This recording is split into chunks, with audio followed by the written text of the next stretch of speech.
The first set of photos that were released in the discovery of Chris and Kessinger were grainy and made the quality of the images terrible. 7 months later, the same pictures were released, but this time the quality of the images were exceptional. Why would someone deliberately downgrade the quality of the images? There were, however, new images of Chris and Kessinger from the Great Sand Dunes, and what appears to be images that Kessinger sent to Chris. However, these images were not released until a well-known channel sent in a core request for the following.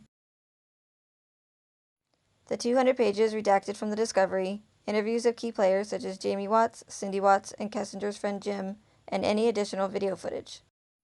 All of the information requested from the channel was denied, and the only files sent were better quality duplicates and irrelevant images of Kessinger. Why did it take a core request to get images that should have been released with the discovery in the first place? Many people started to question the existence of the Vivint doorbell footage of Shanann arriving home from her trip to Arizona.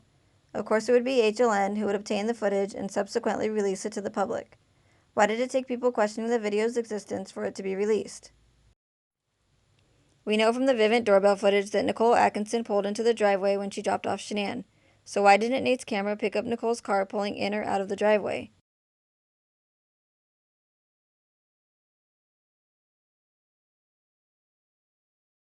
Why did Detective Baumhover state in his report that he observed Shanann walk from the street to her front door? Why does Detective Baumhover's statement not match up with the video footage we see? How could he mistake Shanann coming from the street and not the driveway? Why is Nate's footage, the Vivint footage, and Detective Baumhover's statement not congruent to one another?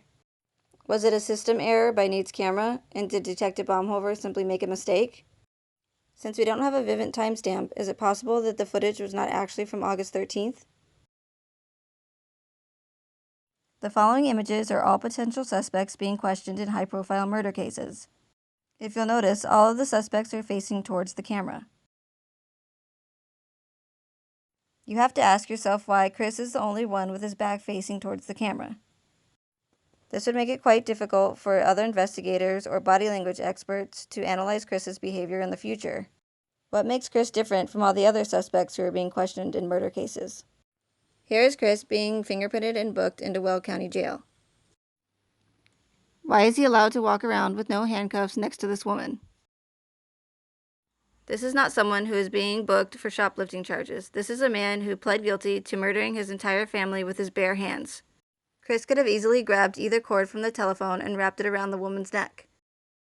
How would the military guy with the big gun be able to protect her when he's too busy rolling out paper towels for Chris to dry his hands with? If Chris is such a cold-blooded killer, then what makes him think that he's not capable of doing this again? It's just not realistic. Why would they release this footage to the public? When have they ever released footage of an inmate being booked into a jail?